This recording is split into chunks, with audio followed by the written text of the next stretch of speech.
Assalamualaikum warahmatullahi wabarakatuh. Selamat pagi Sobat Kesehatan Letris Indonesia. Hari ini kita akan membahas tentang tanaman herbal membuat tubuh kebal. Bersama saya Sinta Yunianti alias Bucin. Kita akan ngobrol-ngobrol nih dengan narasumber kita dari guru farmasi nih. Ya, nanti kita akan ngobrol-ngobrol sedikit tentang tanaman herbal dan manfaatnya apa aja sih sehingga bisa bikin tubuh kita kebal. Oke, kita langsung aja kali ya panggil narasumber kita kepada Bu Eka. Silahkan. Halo. Hai Bu Eka. Oke, gimana Bu Eka kabarnya? Luar biasa. Oke, kita duduk yuk Bu, yuk di kursi mendung. Ya, dinamakannya di kursi mendung karena memang tidak panas ya Bu kursinya, jadi dinamakannya kursi mendung. Oke, sebelumnya bisa kali ya Bu Eka perkenalkan diri ke teman-teman supaya lebih mengenal Ibu Eka lebih jauh. Oke. Halo sahabat sehat, perkenalkan saya Apoteker Eka. Saya di sini sebagai guru farmasi untuk jurusan farmasi. Terima kasih. Bu Eka jadi mengajar produktif farmasi ya di SMK Kesehatan Letris Indonesia.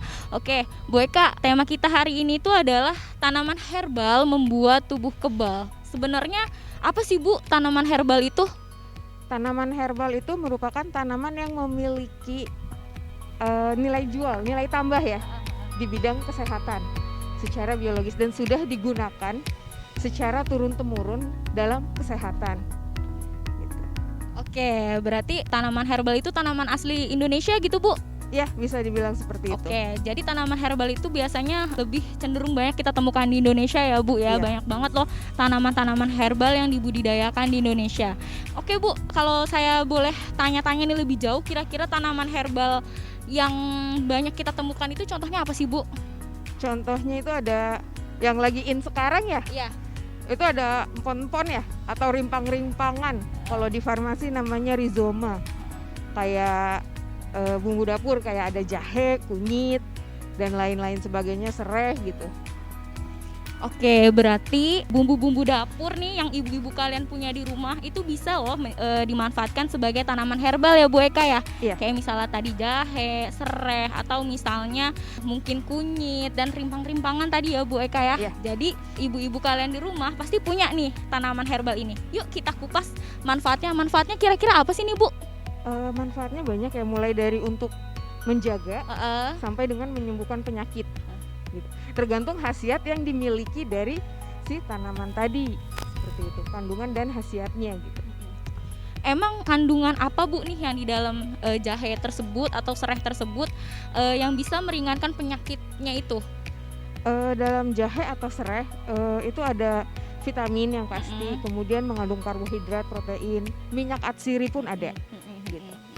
Nah, menarik nih Bu, minyak atsiri ini saya sering banget dengar di manfaat-manfaat tanaman herbal. Memang rata-rata manfaat tanaman herbal itu karena dia banyak terkandung minyak atsiri ya Bu. Iya. Sebenarnya gimana sih Bu nih prosesnya? Gimana cara pengolahan yang benar supaya kita mendapat manfaat dari si minyak atsirinya itu Bu? Gimana cara pengolahannya? Kalau untuk supaya kita bisa mengambil sari minyak atsiri dari tanaman tadi, yang pasti yang namanya minyak atsiri itu dia tidak tahan panas. Gitu ya, karena mudah menguap, mudah terjadi penguapan seperti itu. Jadi kalau misalnya nih kita katanya jahe direbus bisa mengobati atau meningkatkan sistem kekebalan tubuh gitu ya. Kalau misalnya jahe digeprek kemudian direbus bersamaan dengan air gitu ya, itu minyak atsirinya akan menguap gitu. Jadi khasiatnya berkurang pasti kan. Nah, sebaiknya jahe itu digeprek kemudian air pada suhu antara 80 sampai 100 derajat. Nggak bisa sampai 100 ya. Ya kurang lebih 80 sampai 98 derajat Celcius tadi. Kita siramkan ke dalam air yang ada geprekan jahe tadi gitu. Ke dalam gelas yang ada geprekan jahe. Tuh sobat kesehatan, ternyata untuk mendapatkan minyak atsiri dari kandungan si jahe atau si serai itu tidak boleh loh direbus secara lama di suhu yang tinggi. Kalian bisa meminimalkan itu dengan cara digeprek jahenya, kemudian kalian bisa taruh di gelas. Nah, nanti dituangkan air dengan suhu 80 sampai 100 derajat gitu ya Bu Eka ya. Iya. Jadi supaya kandungan minyak atsirinya itu tidak hilang dan bisa tetap berkhasiat serta bermanfaat bagi tubuh kalian. Begitu ya Bu Eka ya? Iya, betul sekali Bu Cin. Jadi oh iya Bu Eka nih. Kita kan sedang menghadapi pandemi COVID-19 ya Bu Eka ya, yang memang sudah berlangsung sekitar hampir 2 tahun nih Bu Eka. Betul. Dan banyak banget informasi, fakta, atau tapi juga banyak juga nih mitosnya. Kemarin yang sempat hype dan in itu adalah tentang pengobatan Pengobatan COVID itu kan salah satunya saya pernah baca di sumber WhatsApp grup bapak-bapak nih Bu Eka nih. Itu biasanya kan banyak biasa kalau di WhatsApp grup bapak-bapak nih banyak banget nih hoax-hoaxnya nih. Kemarin saya sempat baca penggunaan minyak kayu putih. Minyak kayu putih yang dikonsumsi ini dia dimasukkan ke dalam air hangat terus dikonsumsi, diminum gitu Bu Eka. Sebenarnya kalau kita tahu kan minyak kayu putih itu kan memang berasal dari tanaman kayu putih ya Bu Eka ya. Sebenarnya bisa nggak sih Bu dijelasin nih baik nggak sih manfaatnya kalau misalnya minyak kayu putih itu memang kita konsumsi secara langsung? Kalau untuk minyak kayu putih memang untuk saat ini kan penelitian yang sudah ada gitu ya, itu hanya sebatas penggunaan luar, tidak dapat dikonsumsi atau maksudnya diminum gitu ya. Kenapa? Karena ada efek sampingnya pasti gitu. Salah satunya ketika kita baru minum aja, itu kan antara mulut sama tenggorokan itu pasti akan terasa panas ya. Betul, pasti akan rasanya kayak terbakar gitu ya Bu Eka ya. Terbakar gitu. Belum lagi nanti ketika dia di pencernaan. Pencernaan setiap individu itu kan berbeda-beda ya kekuatannya. Apalagi misalnya ada penyakit MAH dan lain-lain, penyakit penyerta seperti itu, dikhawatirkan malah dapat melukai gitu kan, karena belum ada nih penelitiannya. Jadi sebaiknya memang tidak dikonsumsi langsung, tapi hanya sebatas penggunaan luar aja. Begitu ya tuh sobat kesehatan. Jadi penggunaan minyak kayu putih dengan cara dikonsumsi langsung dalam tubuh itu tidak disarankan dan tidak dianjurkan, karena sejauh ini memang minyak kayu putih itu hanya digunakan atau hanya dianjurkan untuk bagian luar tubuh gitu ya Bu Eka ya. Jadi jangan ada lagi ya yang termakan hoax kalau minyak kayu putih bisa digunakan untuk mengobati COVID. Mungkin untuk menghilangkan anosmianya, teman-teman kesehatan bisa nih coba ambil lemon, ambil mawar, parfum, kopi, atau bubuk vanila. Minyak kayu putih pun juga disertakan. Kalau misalnya memang indera penciumannya hilang, teman-teman bisa coba dirangsang ya dengan tadi kayak bubuk kopi, lemon, atau misalnya dengan wangi-wangian ya wangi-wangian yang menyengat. Nanti sobat kesehatan coba tutup mata, terus deketin tuh aroma bubuk kopinya. Ini fokus gimana nih aroma bubuk kopi itu dilakukan secara berulang-ulang gitu ya Bu Eka. Mungkin kalau misalnya untuk penggunaan minyak kayu putih sendiri itu hanya disarankan untuk dihirup-hirup aja ya, tidak untuk dikonsumsi gitu.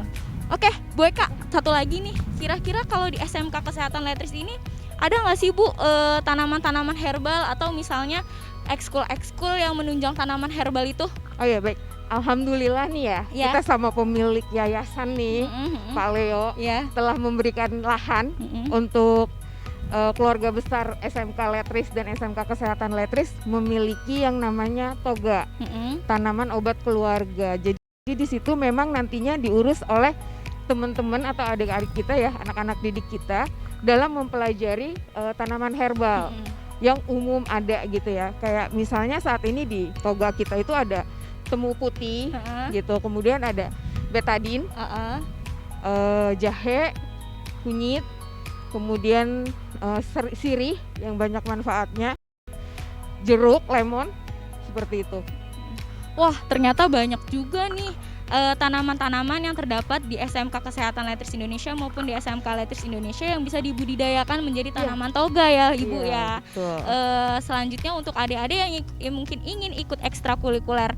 Ekstrakurikulernya namanya apa Bu? HCI, Herbal Club Letris Indonesia. Oke, ada yang pengen mengenal lebih jauh tanaman herbal nanti bisa loh ikut di ekskul HCI-nya itu ya. HCLI. HCLI. Nanti bisa loh adik-adik yang pengen mengetahui lebih lanjut apa sih tanaman herbal, manfaatnya kayak gimana. Nanti boleh loh diikuti ekskul HCLI-nya itu. Gitu ya Bu Eka ya. Iya, benar sekali. Menarik banget ya pembahasan kita pagi hari ini. Kita kasih aplaus dulu kali ya sama Bu Eka. Terima kasih. Terima kasih banyak Bu Eka untuk waktunya. Ya, terima kasih sama-sama Bu Cin. Ya. Sehat selalu dan jangan lupa untuk bahagia. Bye-bye. Nah, itu dia Sobat Kesehatan.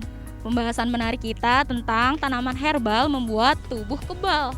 Jadi, pelajaran yang bisa kita petik hari ini adalah kalau tanaman herbal itu memang tanaman hasil budidaya dari Indonesia yang dia banyak banget terdapat di sekitar kita. Dan untuk prosesnya sendiri itu kita bisa olah sedemikian rupa untuk mendapatkan khasiatnya. Serta juga teman-teman tidak boleh menggunakan penggunaan minyak kayu putih untuk dikonsumsi gitu ya. Sampai sini aja pembahasan kita hari ini. Sampai bertemu di Jumat Berkonten selanjutnya bersama saya Sinta Yunianti alias Bucin, MC tidak berbintang, tidak terpandang dan tidak kondang. Kurang lebihnya saya mohon maaf selaku pembawa acara. Wassalamualaikum warahmatullahi wabarakatuh.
Mantap nih. Siaran televisi